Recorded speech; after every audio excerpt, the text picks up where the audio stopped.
Hey, this is Dani. The channel is You and Me Living Free. Thanks for coming to hang out with me today. Today I'm going to tell you the rest of the story on DigiKey and my experience with my first nomad job and how it didn't quite go so well. So I was just editing that last video and I was really down in that one and I was really having a hard time, but I was still there. And I know so many of you are asking, as I kept asking myself, why am I still here? Why am I doing this? Why didn't I just leave? And I want to attempt to answer that. And then I'm going to tell you the rest of the story and where I am now and how everything's going and all of that. So we'll have kind of a little two-part, and I will try not to take too much time. I'll try to be succinct and really get to it. So why didn't I just leave? Well, I think we have talked before about my profound optimism.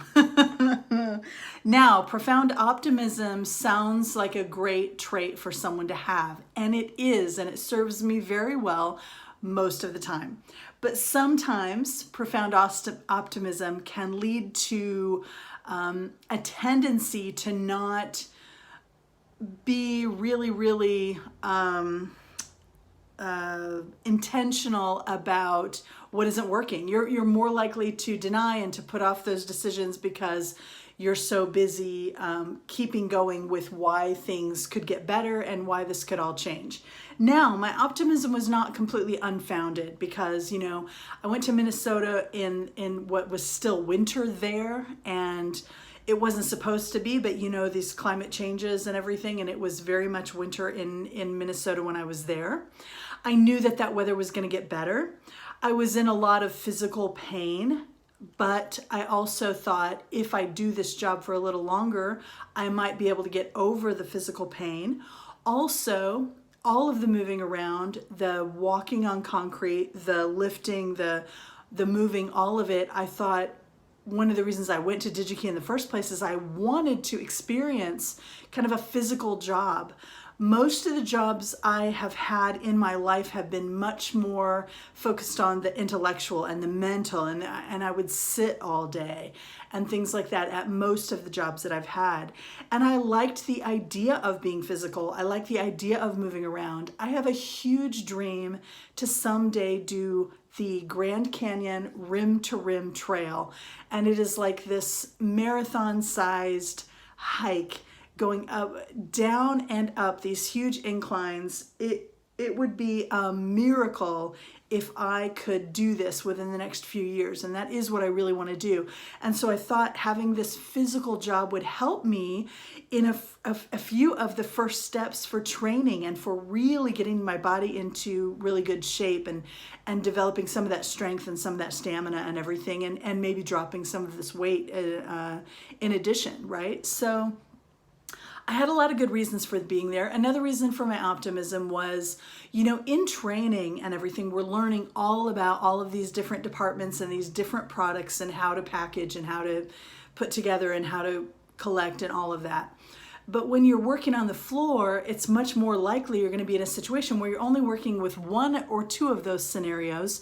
You learn your area really well, and then you have it's a lot different than today we're in this section and tomorrow we're in this section and we're doing stuff that's completely different, and you're just, learning every step of the way. So I wanted to give myself the time so that I could be doing the actual work and give myself enough time to get good at something.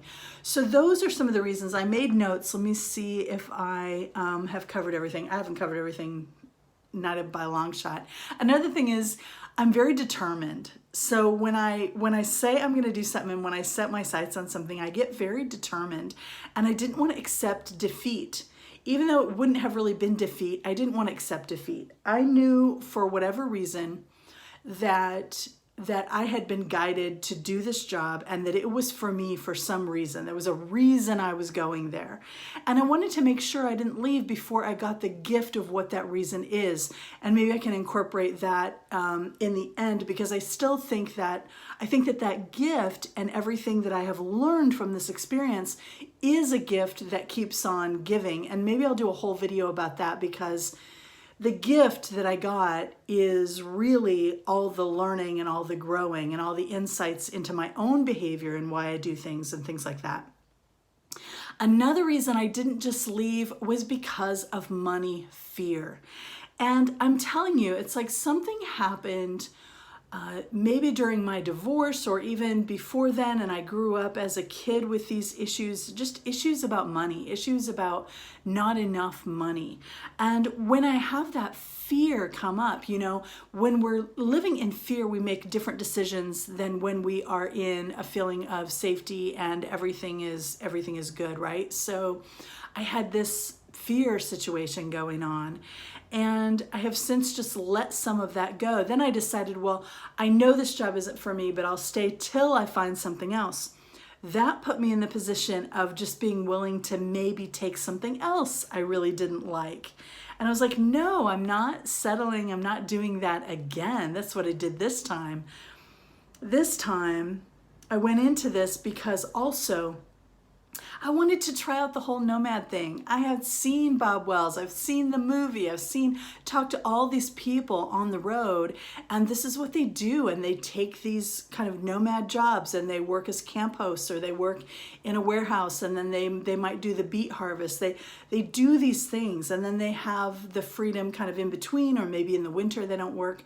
So I had this idea that that was for me, that I would find community there, that I would that I would fit right in and it would work great for me. And it just didn't. It just didn't. And it wasn't for me, and that's fine. And when I realized it wasn't for me, I was kind of ready to leave, but I thought, well, I'll wait till I get something else. Anyway, so you can see how everything is kind of a progression, and you can see from the last couple of videos that this is probably what it was going to end up being. And I did leave DigiKey. I made the decision to leave DigiKey. And so it was after about 3 weeks. And the major thing that came to a head was I was having all these understandings about why I came and everything, but also the physical pain was getting to be too much. I had a weekend off and I was still in so much physical pain when I went to put on my shoes and get ready for work on that Sunday. I literally just couldn't do it, so I called in. Also, another thing is my daughter was graduating from college. So even before I had given consent to try to do the DigiKey job, I told them that I needed this week off because my daughter was graduating from college and I needed to come home for that. And so not only was I on the fence about staying and would these things get better, I knew it wasn't for me. I knew I was just waiting till something better came along. I thought, there's no way I'm going to drive the 12 hours down to KC and then turn around a couple days later and drive back up to DigiKey for a job I really can't stand, and a job I'm only motivated to keep really out of fear and out of admitting failure and some of these other things, right? So it just wasn't the right thing. And so I left. And so that is the rest of the story about DigiKey. And I'm going to do another video that talks about, you know, what I learned specifically, because I think that's so helpful, and it can be for so many other people, because so many times why we think we're doing something is not the real reason we're doing something so often. And when things do happen and things don't go to plan and things maybe fall apart or we hit challenges, it's such a good time to dig deeper and to look at, why am I making this choice? Is it working for me? Is it not? What am I going to do about it? What can I learn and then do later? And what I ended up realizing is a lot of it is just this pull of these two ways of being. The way of being that says I need to be in fear because there is lack, and a way of being that says there is possibility out there and there is security out there, and I don't have to hold on to my fear and let it run the show.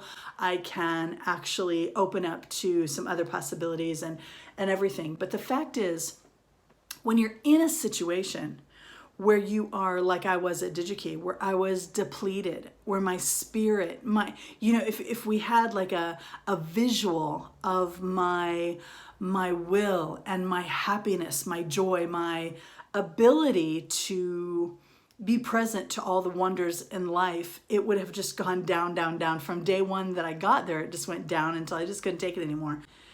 And when you're so immersed in that, it's so hard to see that anything else is possible, and it's so hard to make a different choice and do anything else. So now that I have a little perspective, it is so much better. Stay tuned, and thanks so much for being here. If you made it to this point, you deserve a medal. I'm sending you a ton of love, and I'm going to put up my patrons and those purple cards that show their names. And I just want to say to my patrons, I love you so much. I thank you so much for your support.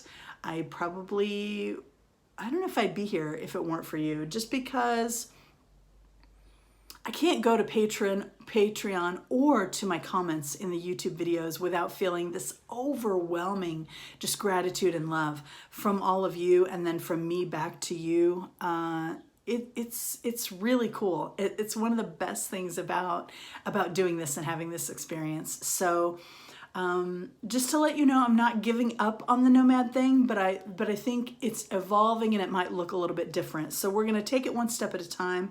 I'm sharing the journey like I always do, and we'll catch you next time. Thanks so much for being here again. Bye.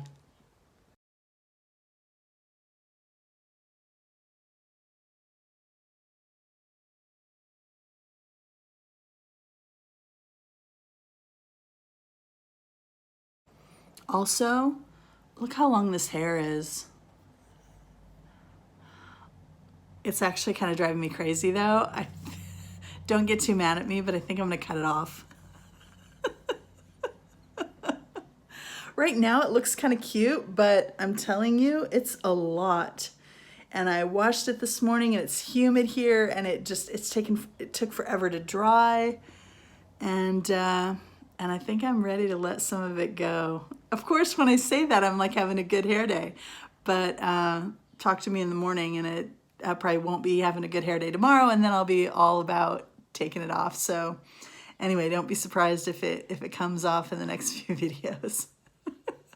See you later.